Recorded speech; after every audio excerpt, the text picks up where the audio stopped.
বিহাৰৰ নিৰ্বাচনৰ ফলাফলৰ পৰা শিক্ষা ল'বনে অসমৰ বিৰোধী ৰাজনৈতিক দলসমূহে বিজেপিক পৰাভূত কৰিবলৈ কি ক্ষেত্ৰত আত্মসমালোচনাৰ প্ৰয়োজন বিৰোধী ৰাজনৈতিক দলসমূহৰ নে পূৰ্বৰ দৰে আসনক লৈ নিজৰ মাজতে খোৱা কামৰা লাগিব বিৰোধী ৰাজনৈতিক দলসমূহে আমি বিহাৰৰ নিৰ্বাচনৰ পৰা কি শিকিম আৰু কি ক্ষেত্ৰত আত্মসমালোচনাৰ প্ৰয়োজন আছে এই কথাকিটা আজি মূলতঃ ক'বলৈ বিচাৰিছো নিৰ্বাচনলৈকে এতিয়া সঁচা অৰ্থত ক'ব গ'লে 4 মাহো নাই অসমত 26ৰ বিধানসভা নিৰ্বাচনলৈকে 4 মাহো নাই আমি অনতিপলমে আমি বিৰোধী ঐক্যই আমাৰ জোট বন্ধনৰ বাৰ্তাটো তৃণমূল পৰ্যায়লৈকে লৈ যাব লাগিব বিজেপি অপশাসনৰ যিবোৰ মৌলিক প্ৰশ্ন যিবোৰ দুৰ্নীতি এই দুৰ্নীতিবোৰক জোট বন্ধনভাৱে ঐক্যবদ্ধভাৱে সকলো ৰাজনৈতিক দলে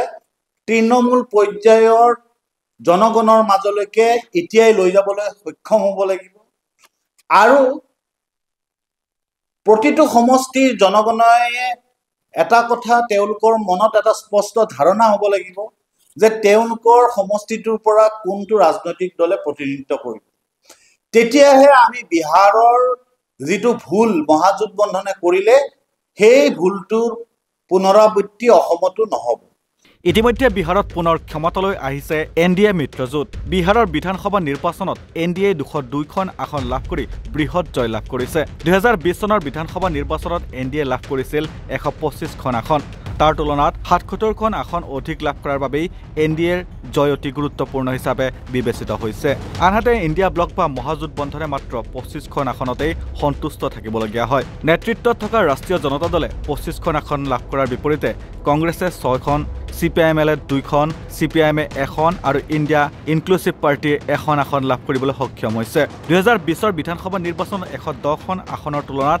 এইবাৰ মহাজোট বন্ধনে 75খন আসন হেৰুৱাইছে যাৰ কাৰণ সংবাদ মাধ্যম যোগে দৰ্শালে ৰাইজৰ দলৰ উপসভাপতি ৰাছেল হুছেইনে তেওঁ কয় যে এনডিএ প্ৰাৰ্থিত্ব প্ৰদান কৰোঁতে জাতীয় সমীকৰণক সঠিকভাৱে প্ৰতিনিধিত্ব কৰিছিল 5টা দলৰ জোট বন্ধনে বিহাৰৰ 50%তকৈ অধিক ভোটাৰক প্ৰতিনিধিত্ব কৰিছিল এনডিএত 5.32% জনসংখ্যা থকা পাছোৱান 4.27% জনসংখ্যা থকা কুশৱাহা 3.8% জনসংখ্যা থকা মুছৰ সম্প্ৰদায়কো উচিত মৰ্যাদা দিয়া হৈছিল কিন্তু ইয়াৰ বিপৰীতে মহাজোট বন্ধনে বিহাৰৰ 40%তকৈ অধিক জনসংখ্যাক প্ৰতিনিধিত্ব কৰিব পৰা নাছিল যাৰ বাবে বিহাৰত বৰ বেয়াকৈ মুখ ঠেকেচা খাবলগীয়া হৈছিল মহাজোট বন্ধনে এনডিএ যি সুপৰিকল্পিতভাৱে এই নিৰ্বাচনটোত অৱতীৰ্ণ হৈছিল আপুনি চাব যে এনডিএ প্ৰাৰ্থিত্ব প্ৰদান কৰোঁতে জাতীয় সমীকৰণক সঠিকভাৱে প্ৰতিনিধিত্ব কৰিছিল 5টা দলৰ মহাজোট বন্ধনে বিহাৰৰ 50%তকৈ অধিক ভোটাৰক প্ৰতিনিধিত্ব কৰিছিল এনডিএত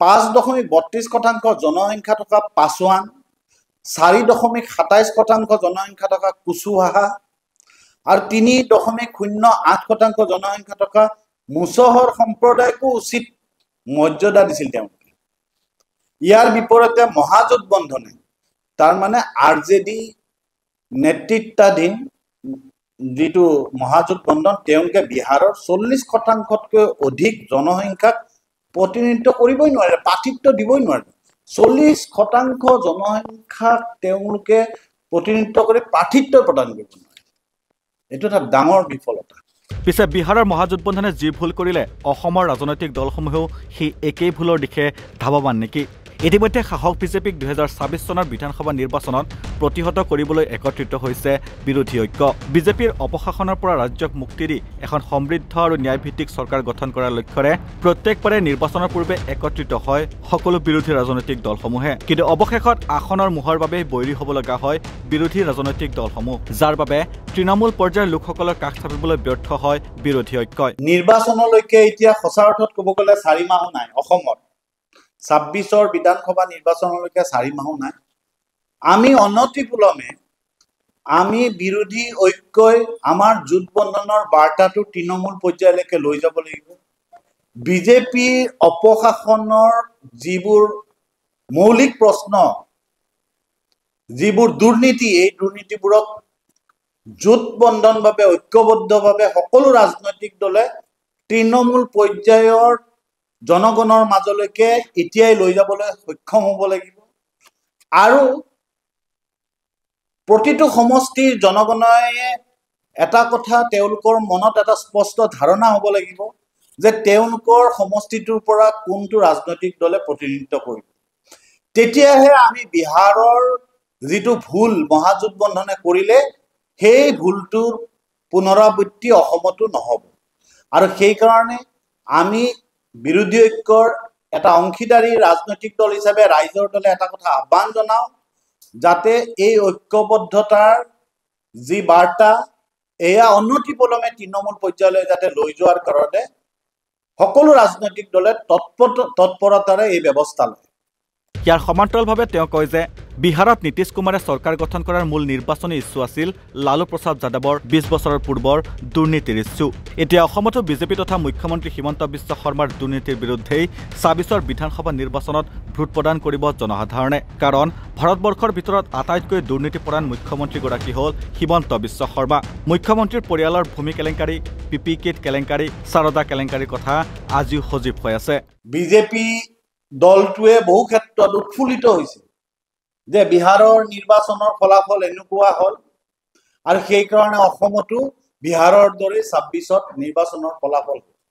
কিন্তু এইটো ভুল ধাৰণা। আপোনালোকে জানে যে বিহাৰৰ নিৰ্বাচনটোত ২০ বছৰ ধৰি নীতিশ কুমাৰে মুখ্যমন্ত্ৰী হৈ আছে। হয়, তেওঁৰ বিৰুদ্ধে অভিযোগ আছে যে তেওঁ দল বাগৰা নেতা, তেওঁক কিছুমানে পাল্টুৰাম বুলিও নাম দিছে। কিন্তু এটা কথা স্পষ্ট, বিহাৰৰ মুখ্যমন্ত্ৰীগৰাকীৰ বিৰুদ্ধে দুৰ্নীতিৰ কোনো বিশেষ অভিযোগ নাছিল, ডাঙৰ অভিযোগ নাছিল। বিহাৰৰ মুখ্যমন্ত্ৰীগৰাকীৰ প্ৰয়াত পত্নী কোন আছিল আমি কেতিয়াও, তেওঁ মুখ্যমন্ত্ৰী থকা আমি কেতিয়াও জানা নাছিল। বিহাৰৰ মুখ্যমন্ত্ৰীৰ পুত্ৰ কেইজন, পুত্ৰই ৰাজনীতিত হস্তক্ষেপ, বিহাৰৰ ৰাজনীতিত হস্তক্ষেপ কৰিছে নেকি সেয়া কথা আমি জনা নাছিল। তেওঁৰ বিৰুদ্ধে কোনো বিশেষ দুৰ্নীতিৰ কথা নাছিল। সেইকাৰণে ২০ বছৰ ক্ষমতাত থকাৰ পিছতো যি প্ৰতিষ্ঠান বিৰোধী ঢৌ হ'ব লাগিছিল সেই প্ৰতিষ্ঠান বিৰোধী ঢৌ আমি নেদেখিম। কিন্তু বিহাৰৰ মূল নিৰ্বাচনী যিটো ইছ্যু আছিল সেই ইছ্যুটো কিন্তু দুৰ্নীতি আছিল। কাৰ বিৰুদ্ধে আছিল? যে লালু প্ৰসাদ যাদৱৰ ২০ বছৰৰ আগৰ চাৰা ঘোটালাই হওক বা জংগল ৰাজৰ কথাই হওক, এইবোৰ কথা এইবাৰ নিৰ্বাচনত ইছ্যু হৈছে। সেইকাৰণে যিহেতু দুৰ্নীতি মূল ইছ্যু হৈছিল বিহাৰৰ নিৰ্বাচনত, ২০ বছৰ আগৰো দুৰ্নীতি মূল ইছ্যু হৈছিল, এটা কথা বিজেপিৰ এই দলটোৱে, অসমৰ বিজেপি দলটোৱে এটা কথা বুজি পাব লাগিব, তেওঁলোকৰ গাত ইতিমধ্যে যোৱা ৫টা বছৰত যি দুৰ্নীতিৰ চেকা লাগিলে, অসমৰ মুখ্যমন্ত্ৰীগৰাকীৰ যি দুৰ্নীতিৰ চেকা লাগিলে, অশোক সিংঘালৰ পৰা, গৰু চোৰৰ অভিযোগ থকা জয়ন্ত মল্লৰ পৰা, পীযুষ হাজৰিকাৰ পৰা, এই যি দাদা ব্ৰিগেডৰ বিৰুদ্ধে যি দুৰ্নীতিৰ অভিযোগ লাগিছে, তাৰ বিৰুদ্ধে বিহাৰৰ দৰেই কিন্তু অসমৰ জনগণে দুৰ্নীতিৰ বিৰুদ্ধে ২৬ত ভোট দিব। কাৰণ অসমৰ মুখ্যমন্ত্ৰী বুলি কোৱাৰ লগে লগে ৫ বছৰত অসমৰ মুখ্যমন্ত্ৰীৰ পত্নীক ভাৰতবৰ্ষই জানা হ'ল, মুখ্যমন্ত্ৰীৰ পুত্ৰক জানা হ'ল, মুখ্যমন্ত্ৰীয়ে কিমান ভূমি কেলেংকাৰীৰ পৰা আদি কৰি সাৰদা কেলেংকাৰীৰ পৰা, PPKত কেলেংকাৰীৰ পৰা, ফ্লাইঅভাৰ কেলেংকাৰীৰ পৰা, ৰিজৰ্ট কেলেংকাৰীৰ পৰা, ইণ্টাৰনেশ্যনেল স্কুল কেলেংকাৰীৰ পৰা সকলো দুৰ্নীতিৰ কথা কিন্তু আজিও সজীৱ হৈ আছে। আজি যদি বিহাৰৰ জনগণৰ মাজত ২০ বছৰ পিছতো চাৰা ঘোটালাৰ দুৰ্নীতিৰ সজীৱ হ'ব পাৰে, তেতিয়াহ'লে অসমৰ মানুহৰ বাস্তৱ যিটো কথা, অসমৰ তৃণমূল পৰ্যায়ৰ জনগণৰ যি বাস্তৱ উপলব্ধি, সেই কথাটোক বিজেপিয়ে উপেক্ষা কৰিলে নহ'ব। প্ৰতিগৰাকী অসমৰ জনগণে এটা কথা বিশ্বাস কৰে যে ভাৰতবৰ্ষৰ ভিতৰত আটাইতকৈ দুৰ্নীতিপৰায়ণ মুখ্যমন্ত্ৰীগৰাকী হ'ল হিমন্ত বিশ্ব শৰ্মা। সেইকাৰণে অসমৰ হিমন্ত বিশ্ব শৰ্মা নেতৃত্বাধীন বিজেপি চৰকাৰ আৰু বিহাৰৰ JDUৰ নীতিশ কুমাৰ নেতৃত্বাধীন চৰকাৰৰ মাজত পাৰ্থক্য আছে, নিৰ্বাচনৰ ক্ষেত্ৰতো পাৰ্থক্য আছে। যিহেতু বিহাৰত মূল ইছ্যু দুৰ্নীতি হৈছে, অসমৰো মূল নীতি দুৰ্নীতি হ'ব আৰু অসমৰ মুখ্যমন্ত্ৰীক অসমৰ জনগণে ২৬ৰ নিৰ্বাচনত দুৰ্নীতিৰ আধাৰত কাঠগড়াত থিয় কৰাবই। ৫ বছৰে দুৰ্নীতি কৰি কিয় নিৰ্বাচনৰ প্ৰাক মুহূৰ্তত মহিলাক কিয় উদ্যমিতা আঁচনি দিছে, ক্ষমতাত আহি কিয় প্ৰতিশ্ৰুতি পূৰণ নকৰিলে হিমন্ত বিশ্ব শৰ্মাৰ চৰকাৰে? বিজেপিক কটাক্ষ কৰি সংবাদমেলযোগে ক্ষোভ প্ৰকাশ কৰিলে ৰাজ্যৰ দলৰ সাধাৰণ সম্পাদক ৰাছেল হুছেইনে। যে মুখ্যমন্ত্ৰীগৰাকীয়ে যোৱাকালি কৈছে যে অৰুণোদয় আমি অসমত অৰুণোদয় দিছো, বিহাৰেও আমাৰ পৰা শিকিছে, মহিলা সবলীকৰণৰ মহিলাৰ নামত আঁচনি কৰি তেওঁলোকে 1,21,00,000 মহিলাক 10,000 টকাকৈ নিৰ্বাচনী কোড অফ কণ্ডাক্টক ধুলিচ্ছাত কৰি বুঢ়া আঙুলি দেখুৱাই 10,000 টকাকৈ প্ৰতিগৰাকী মহিলাৰ একাউণ্টত 1,21,00,000 মহিলাৰ একাউণ্টত ভৰাই দিয়া হয়।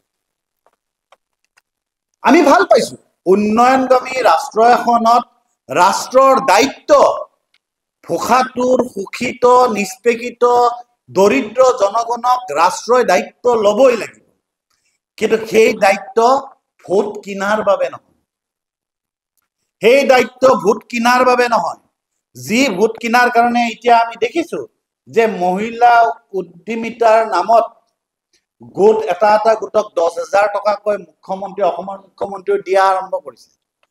5 বছৰে লুটিং, কেৱল দুৰ্নীতি আৰু লুটৰাজ চলালে।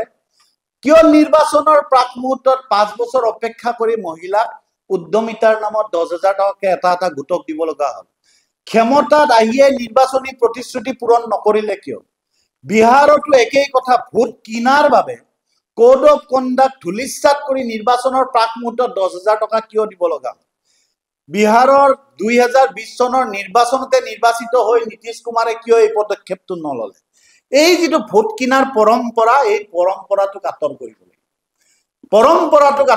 লাগে। আমাৰ প্ৰথম ৰাইজৰ দলৰ আহ্বান থাকিব মিত্ৰ শক্তিক, বিৰোধীৰ ঐক্যবদ্ধ শক্তিক, যে বিজেপিৰ দৰে বিজেপি যদি আজি কিবা আঁচনিৰ নামত দিয়ে, এয়া অসমতে হওক বা বিহাৰতে হওক নিৰ্বাচনৰ আগত, তাৰ মানে অৰ্থাৎ অসমৰ জনগণে আকৌ আঁচনিৰ কাৰণে 2031 চনলৈ অপেক্ষা কৰিব লাগিব। আমি কৈছো যে 2031লৈকে অপেক্ষা কৰিব নালাগে। 2031ত যেতিয়া বিধানসভা নিৰ্বাচন তালৈকে অপেক্ষা কৰিব নালাগে। যিসকল মহিলাৰ প্ৰয়োজন আছে, যিসকল মহিলাক স্বাৱলম্বী কৰিব লাগে, তেওঁলোকক বিৰোধী ঐক্যই ক্ষমতাত আহিলে প্ৰথম বছৰতে এই পদক্ষেপ ল'ব লাগিব। ভোট কিনাৰ বাবে ৰাজকোষৰ ধন অপব্যয় কৰিব নালাগিব। ৰাজকোষৰ ধন ব্যয় কৰিব লাগিব আমাৰ মহিলাসকলক, আই মাতৃসকলক, যুৱ প্ৰজন্মক স্বাৱলম্বী কৰাৰ কাৰণে আমি ক্ষমতাত অহাৰ প্ৰথম বছৰতে, যাতে তাৰ ফল আমি 5 বছৰৰ ভিতৰত পাওঁ। আমি ৰাইজৰ ওচৰত যাই ক'ব পাৰো যে আমি ভোট কিনাৰ কাৰণে নিৰ্বাচনৰ আগমুহূৰ্তত আপোনালোকক পইচা দিয়া নাই, আপোনালোকক আঁচনি দিয়া নাই। আমি আঁচনি নিৰ্বাচনৰ আৰু আমি জয়লাভ কৰাৰ লগে লগে আঁচনি দিছো, যাতে প্ৰতিগৰাকী মহিলা, প্ৰতিগৰাকী যুৱ প্ৰজন্মই যাতে ইয়াৰ পৰা উপকৃত হয়। ইয়াৰ সমান্তৰালভাৱে বিৰোধী ঐক্যই যদিহে আগন্তুক দিনত চৰকাৰ গঠন কৰিব পাৰে, তেন্তে ক্ষমতাত অহাৰে পৰাই ৰাজ্যক আঁচনি প্ৰদান কৰাৰ কথাও উল্লেখ কৰে ৰাইজৰ দলৰ সাধাৰণ সম্পাদক ৰাছেল হুছেইনে। News desk report, north east নাও।